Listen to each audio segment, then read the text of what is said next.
नमस्कार, न्यूज 24 के फेसबुक और यूट्यूब पेज पर आपका स्वागत है। मैं हूं राजीव रंजन और मेरे साथ प्रभाकर मिश्रा जो कि कोर्ट मामलों के विशेषज्ञ न्यूज 24 के हैं। आप जानते होंगे इनकी अयोध्या मुकदमे पर इनकी एक किताब भी आई है जो बहुत फेमस हो रही है। मौका मिलेगा तो आप भी पढ़िएगा। बहरहाल आज हम दूसरे मुद्दे पर बात करने के लिए यहाँ आपके सामने आए हैं। आज तबलीगी जमात की कहीं कोई चर्चा नहीं हो रही है। आपको याद है निजामुद्दीन का वो मरकज, तबलीगी जमात के वो लोग जो वहां इकट्ठा हुए थे मरकज में, और कहा यह गया जब 1000 लाख से कम देश में कोरोना के केस थे तब कहा गया कि तबलीगी जमात के लोगों ने पूरे देश में कोरोना फैलाने का काम किया है। सरकारें, अरविंद केजरीवाल भी, तमाम सरकारें जब आंकड़े दिया करती थी तब तबलीगी जमात के लोगों का नाम अलग से देती थी कि जो पॉजिटिव पाए गए तबलीगी जमात के, ये लोग पॉजिटिव पाए गए, उन पर मुकदमा दर्ज हुआ। और दिल्ली की एक अदालत ने कल ही 14 देशों के वो जो विदेशी तबलीगी जमात के लोग थे जो मरकज में आए थे उन लोगों को बाइज्जत बरी किया। उनको कोर्ट ने कहा कि कोरोना फैलाने का कोई आरोप इन पर सिद्ध नहीं होता है, और वहां निजामुद्दीन थाने के जो एसएचओ हैं उनको लताड़ लगाई। और लेकिन इस खबर की कहीं कोई चर्चा नहीं है। आपने किसी टीवी चैनल पर डिबेट भी नहीं सुनी होगी और हमने भी जितना देखा उसमें किसी चैनल पर दिखाई नहीं दिया। न्यूज 24 अपनी जिम्मेदारी को बखूबी निभाता है और हम हर तरह की हर खबरें आपके सामने लाते हैं।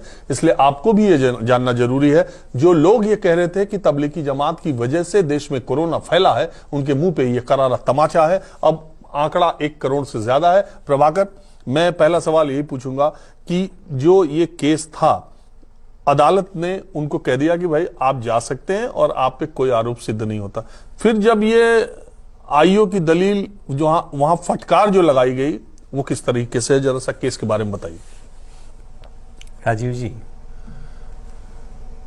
एक एक आदमी को याद है, और जो लोग बैठे हुए हैं, स्टूडियो में डिस्कशन नहीं हो रहा था, प्रत्येक हाउस होल्ड में, घर घर में प्रत्येक सदस्य इस बात पर चर्चा कर रहा था कि देश में कोरोना की बीमारी फैली है, महामारी फैली है, तो उसके लिए एकमात्र एक संस्था जिम्मेवार है, वो तबलीगी जमात। और निजामुद्दीन ऐसे लग रहा था कि चाइना से नहीं आया है, वो निजामुद्दीन के उस मरकज से आया है।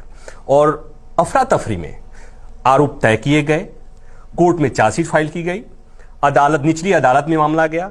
वो जाना चाहते थे विदेश, वो विदेश जाना चाहते थे और उन्हें नहीं जाने दिया गया।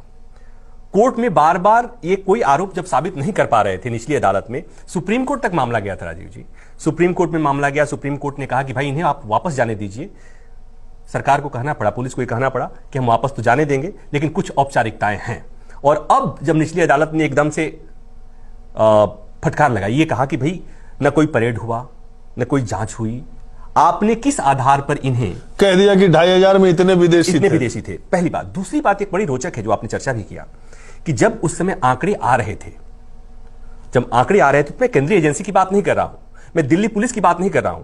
जब दिल्ली सरकार आंकड़े जारी कर रही थी तो उसमें से तबलीगी जमात में शामिल लोगों में से कितने लोग कोरोना पॉजिटिव पाए गए थे, उनके लिए अलग से आंकड़े आ रहे थे। और वही नहीं हुआ, देश के अलग अलग कोने में टोपी पहनने वाले मुसलमानों को चिन्हित किया गया और इस तरह के वीडियोज वायरल किए जाते थे कि वो फल में कुछ सलाइवा लगाते हैं, थूक लगाते हैं और पता नहीं किस किस तरह की बातें, और उन्हें इस घटना के नाम पर विलेन साबित करने की कोशिश की गई। और अब नियम तो ये कहता है कि जब कोर्ट ने क्लीन चिट ही नहीं दिया, जब ये कहा कि बेवजह का, फिजूल का ये पूरा प्रोपेगेंडा फैलाया गया था। और एक बात और याद है कि तबलीगी जमात के प्रमुख मोहम्मद साद, उनके लिए लग रहा था कि वो तो ओसामा बिन लादेन से ज्यादा खतरनाक साबित करने की कोशिश की गई थी और रोज छापे पड़ रहे थे। और एक तरह से लगा कि अब उन्हें पकड़ करके उन्हें टांग दिया जाएगा। और मुझे अचरज होती है देश में ज्यादातर लोगों को मरकज का मतलब नहीं मालूम कि मरकज का मुझसे कई लोगों ने कहा उनको मरकज करने की क्या जरूरत थी। हाँ। अरे मैंने कहा मरकज का मतलब जैसे तुम्हारे धर्मशाला है वैसे उनका मरकज है, वो मरकज में आके रुके हुए थे। दूसरी बात, मैं खुद वहां गया मरकज में, निजामुद्दीन के मरकज में एक बार मैं पहुंच गया था।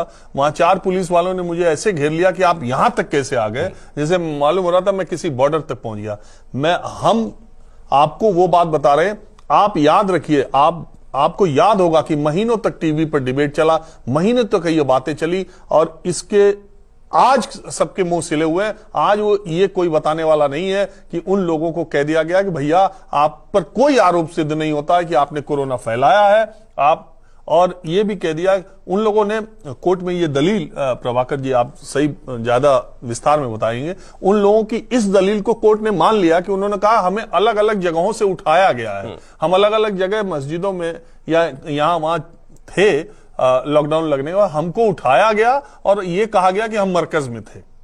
एक रोचक बात और बताओ, इलाहाबाद से जुड़े हुए हैं आप, इलाहाबाद विश्वविद्यालय से, इलाहाबाद विश्वविद्यालय के एक प्रोफेसर शाहिद, उनको इसी आधार पर यूनिवर्सिटी ने सो कॉज नोटिस दे दिया कि उनके यहां कोई मरकज के किसी सदस्य, कुछ सदस्यों को उन्होंने हेल्प किया था, उनको आश्रय दिया था। हाँ, राजनीति शास्त्र के प्रोफेसर। और ये इतनी शर्मनाक, एक तरह से कहें ये शर्मनाक स्थिति है।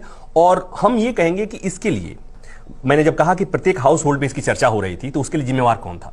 शाम के और दिन भर टेलीविजन चैनल में यही खबरें चल रही थी, दिन भर यही चल रही थी, और लोगों ने, घरों में बैठे हुए लोगों ने कर दिया कि भाई देश में सत्यानाश हो गया, ये कोरोना की महामारी के लिए एकमात्र ये तबलीगी जमात के सदस्य जिम्मेवार हैं। और तबलीगी और मरकज के नाम पर देश में जितने मुसलमान हैं, वो चाहे बिहार के पूर्णिया की बात हो या भागलपुर की बात हो या इलाहाबाद की बात हो या कहीं की बात हो, सबको आतंकी खलनायक घोषित करने की कोशिश हुई। और आज नियम यह कहता है कि जब कोर्ट ने इस तरह की बात कही है तो सब जगह एक चर्चा होती, और कम से कम न्यूज चैनल वालों को तो ये बात खबर दिखानी चाहिए थी कि ये गलती। हमें उम्मीद है, आप जो दर्शक हमको देख रहे होंगे, हमें उम्मीद है, और शायद आप खंगाल भी लीजिएगा सोशल मीडिया प्लेटफॉर्म पर भी या किसी पर भी, न्यूज 24 के अलावा शायद इस मसले पर आपको चर्चा करते कोई पत्रकार और कोई चैनल, कोई प्लेटफॉर्म आपको नहीं मिलेगा। हमारा मकसद इधर उधर की बात करना नहीं है, हम वो रिपोर्ट करते हैं जो सच है। हम अदालत की बात कर रहे हैं, हम अदालत ने जो कहा है, इसीलिए तमाम मुद्दे, तमाम विवाद, तमाम चीजें जब सामने आती है, हम बार बार आपसे ये अपील करते हैं कि जब तक वो कानून तौला न जा सके, जब तक फैसला आ न जाए, जब तक अदालत उस पर फैसला न करे, तब तक आप अपना कोई विचार न बनाया कीजिए। आपको याद होगा कि अयोध्या केस के दौरान हम और प्रभाकर मिश्रा 40 दिनों तक लगातार कार्रवाई को आपके सामने देते रहते थे, दोनों पक्षों की बात जो दलीलें देते थे, उसी को प्रभाकर मिश्रा ने एक किताब में कलमबंद भी किया है। तो आज इस चर्चा में बस इतना ही, लेकिन इतना याद रखिए कि अगर आपने भी तबलीगी जमात और मरकज को लेकर के अपने मन में दुर्भावनाएं पाली थी, तो 2 मिनट आंख बंद करके आज थोड़ा विचार कीजिएगा किसी के बारे में अंतिम फैसला लेने से पहले। जल्दी थोड़ा हम लोगों को है, प्रभाकर को एक दूसरी डिबेट में स्टूडियो में जाना है। फिलहाल बस इतना ही। नमस्कार, मैं हूं मानक गुप्ता। अगर आपको हमारा ये वीडियो पसंद आया हो तो इसे लाइक और शेयर जरूर करें, और हाँ, हमें सब्सक्राइब और फॉलो करना ना भूलें ताकि आप देश और दुनिया की कोई खबर मिस ना करें। तो जुड़े रहिए हमारे साथ और देखते रहिए न्यूज़ 24।